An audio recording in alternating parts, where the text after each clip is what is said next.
यह क्या हो गया है निहारिका तुमको? तुमने अपना रेजिग्नेशन लेटर क्यों दे दिया प्रिंसिपल मैडम को? अचानक इतना बड़ा फैसला आखिर क्यों ले लिया तुमने? ये तुम्हारे ही तो सपने थे कि तुम नौकरी करो। फिर जब तुम्हारा वो सपना पूरा हो गया तो पीछे क्यों हट रही हो? क्यों भाग रही हो तुम यहाँ से? तुम्हें कल ही तो बेस्ट टीचर का अवार्ड भी मिला है इस साल का। फिर क्यों छोड़ रही हो यह नौकरी?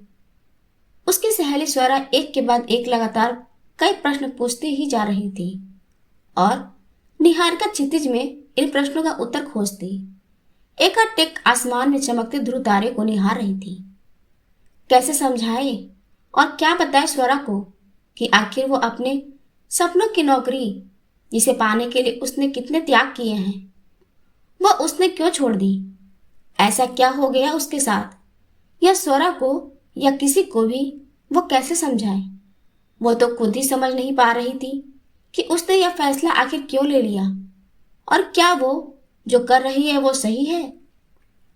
वो भी तो इस ध्रुव तारे के समान ही अपनी चमक पूरी दुनिया में फैलाना चाहती थी। तभी तो उसने टीचर बनने का सपना देखा था। शादी के बाद भी अपनी पढ़ाई जारी रखी और बेटे के जन्म के बाद उसने बीएड करने की इच्छा जताई तो पति ने उसका साथ दिया पर यह समझाया, जानती हो इतना आसान नहीं है जैसा तुम्हें लग रहा है। बड़ा ही कठिन होगा तुम्हारा नौकरी करना। अपने बच्चे की परवरिश में बाधाएं आएंगी।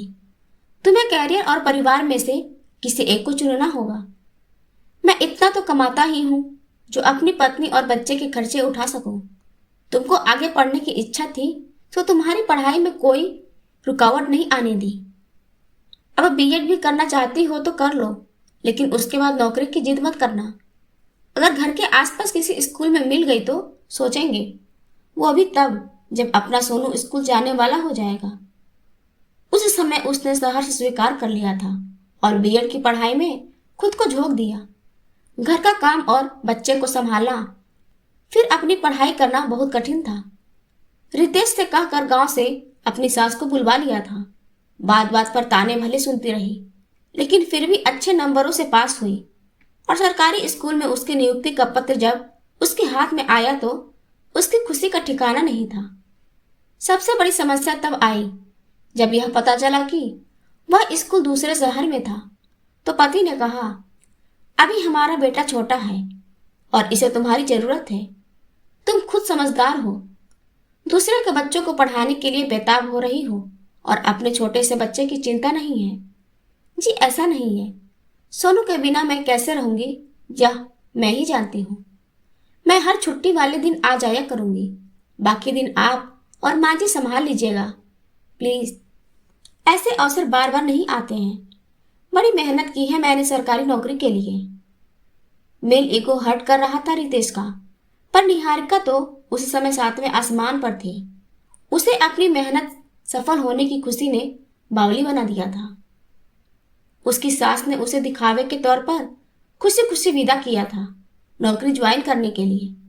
मन में लालच तो था ही कि बहुरिया कमाएगी तो पैसे उसके हाथ में भी आएगा और उसके मन में जो चल रहा है वो भी पूरा कर पाएगी। वो निहारिका को बिल्कुल पसंद नहीं करती थी क्योंकि रितेश ने दूसरी जाति की लड़की से प्रेम विवाह जो किया था। वो तो चाहती थी कि रितेश की दूसरी शादी करवा दे अपनी बहन की ननद से, जो देखने में भी गोरी चिट्टी सुंदर है और घर के सारे काम में भी निपुण है। रितेश तो निहारिका के प्यार में पागल हो गया था, तभी उसकी सारी इच्छाएं पूरी करता था। लेकिन धीरे धीरे उसकी माँ ने निहारिका की इतनी बुराइयां करना शुरू कर दिया कि वो उससे नफरत कर बैठा। 2 साल का सोनू मम्मा मम्मा करता रो रहा था जब निहारिका अपना सामान उठाए घर से जा रही थी। जाने दे मेरे लाल अपनी माँ को, जिसे तेरी बिल्कुल चिंता नहीं है। तेरी दादी है ना, अभी तुझको पालेगी। तेरी माँ को पैसा कमाने का जो भूत सवार हुआ है वो पूरा करने दे। 2 साल का सोनू दादी की इन बातों का अर्थ कहाँ समझ पा रहा था। ये उसकी सास कौन सा खेल खेल रही थी उसके साथ, इस बात से तो उस समय निहारिका बिल्कुल अनजान थी। बच्चे को उसकी दादी और पापा के पास छोड़कर वो निश्चिंत तो थी, पर बच्चे से दूर जाना उसे भी अखर रहा था। एक बार फिर सोच लो, माँ अब इस उम्र में जब उसे आराम की आवश्यकता है तब हमारे बच्चे को कैसे पालेगी? मैं तो दिन भर ऑफिस में रहूंगा। ट्रेन में चढ़ते वक्त रितेश ने निहारिका से कहा तो बोली, रितेश, बस साल भर की ही तो बात है। मैं अगले साल सोनू को अपने साथ ले जाऊंगी। उसे कहीं ले जाने की कोई जरूरत नहीं है। बहुरिया, तू जा, इसकी कोई चिंता मत कर। हम है ना, इसे पाल लेंगे। नए शहर में अपने सपने साकार करने के लिए वो अपने पति बच्चे से दूर आ गई थी। शुरू शुरू में तो सब ठीक रहा। जब वो रितेश को फोन करती तो सोनू की आवाज भी सुनती और हर छुट्टी में घर आ जाती। पर कुछ समय बाद वो स्कूल के कामों में इतना व्यस्त रहने लगी कि उसे रितेश और सोनू के पास घर आने का समय ही नहीं मिला। अभी कुछ दिन पहले ही उसे पता चला रितेश की माँ तो सोनू को अपने साथ गांव ले गई। यहाँ शहर में क्या दिक्कत हो रही थी माँ को जो वो गांव चली गई सोनू को लेकर? चीख उठी थी निहारिका। उसका मन नहीं लग रहा था यहाँ। अच्छा ही है, अपना बच्चा गांव की हवा में पलेगा। यहाँ शहर की हवा में कितना प्रदूषण फैला हुआ है। यह सब बहाना है उसे मुझसे दूर करने का। आपने तो कहा था आप उसे संभाल लेंगे। हम उसे तुमसे दूर कर रहे हैं या तुम ही उससे दूर भाग रही हो? और हाँ, मैंने कोई वादा नहीं किया था कि मैं अकेले सोनू को पालूंगा। कहाँ खो गई निहारिका? स्वरा ने उसे झकझोरते हुए कहा। उसकी आंखें आंसुओं से भरी हुई थी। मैं हार गई स्वरा। मेरा पति, मेरा बच्चा, सब मुझसे दूर जा रहा है। रितेश की दूसरी शादी की तैयारी कर रही है उसकी माँ। यह क्या बोल रही हो निहारिका? ऐसा कैसे हो सकता है? पहली पत्नी के रहते तुम्हारा पति दूसरी शादी कैसे कर सकता है? उसने तलाक के पेपर भेजे हैं। कल जब एक तरफ बेस्ट टीचर का अवार्ड मिल रहा था मुझे, दूसरी तरफ मैं एक पत्नी और माँ बनने में फेल हो गई थी। उसकी आवाज में तड़प थी अपने बच्चे और पति के लिए। स्वरा ने उसे गले से लगा लिया। इतनी बड़ी बात हो गई और तुमने बताया भी नहीं। क्या बताती? नौकरी छोड़ने के सिवा कोई रास्ता नजर नहीं आ रहा था। मैं आज ही शाम को वापस अपने बच्चे पति के पास चली जाऊंगी, हमेशा के लिए। यही चाहते हैं ना कि मैं हमेशा घर पर रहूं, नौकरी ना करूं? तो ठीक है ना, अब मैं वैसा ही करूंगी जैसा वह चाहते हैं। चलो मेरे साथ अभी प्रिंसिपल ऑफिस में। पर क्यों? उन्होंने तो मेरे रेजिग्नेशन लेटर पर साइन कर ही दिया है। मैं शाम की ट्रेन से ही वापस घर जा रही हूँ। हाँ हाँ, तुम्हें अभी घर ही जाना चाहिए और तुम्हारे साथ मैं भी जा रही हूँ तुम्हारे पति और सासू माँ की खबर लेने। जरा देखो तो सही कैसे तुम्हारे रहते तुम्हारा पति दूसरी शादी करता है। कोई तमाशा क्रिएट मत कर स्वरा।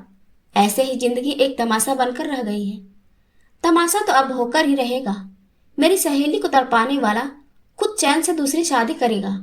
मैं ऐसा नहीं होने दूंगी। तो क्या करेगी? रहने दे मुझे मेरे हाल पर। मेरे नसीब में जो और जितना लिखा है मुझे उतना ही तो मिलेगा। अपना नसीब तेरे हाथों में है, जो तुझे खुद लिखना है। नौकरी छोड़ देने से क्या रितेश तुझे पहले की तरह प्यार करेगा?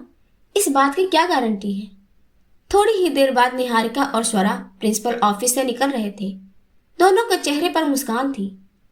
देखा, मैंने कहा था ना, अपना नसीब लिखना अपने हाथों में होता है। बस थोड़ी सी रिक्वेस्ट की प्रिंसिपल सर से तो तेरा ट्रांसफर तेरे ही शहर में हो गया ना। अब तक तू अपने पति और बच्चे को संभालते हुए नौकरी भी कर पाएगी। निहारिका वापस लौट आई थी अपने पति के पास। सोनू कहाँ है? मुझे उसके पास ले चलिए ना। क्या हुआ? क्यों तड़प रही हो अब उससे मिलने के लिए? खुद ही तो उसको छोड़कर भागी थी। तुमसे दूर है तो ठीक है, आराम से माँ के पास गांव में रह रहा है। तुम तो फिर उसे अपना चेहरा दिखाकर लौट जाओगी। माँ को उसे संभालना मुश्किल हो जाता है। अब कभी नहीं जाऊंगी, यही रहूंगी अपने बच्चे के पास। आप माँ को समझा दीजिए कि वह आपकी दूसरी शादी न करवाए। मैं खुद तुम्हारे लिए तड़प रहा था निहारिका।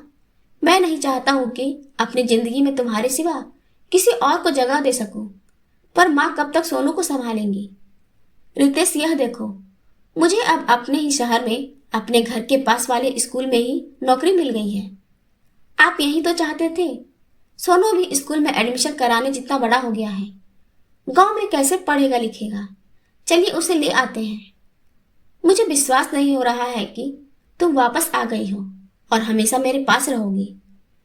इतना प्यार करते हो आप मुझसे, जो साल भर की जुदाई में ही अपना यह हाल बना लिया है। उसके बिखरे हुए बालों और बड़ी हुई दाढ़ी पर उंगली फेरते हुए निहारिका उसकी बाहों में कब समा गई उसे पता ही नहीं चला। कहानी कैसी लगी कमेंट करके जरूर बताएं। कहानी अच्छी लगी हो तो वीडियो को लाइक करें, शेयर करें और सब्सक्राइब करना ना भूलें।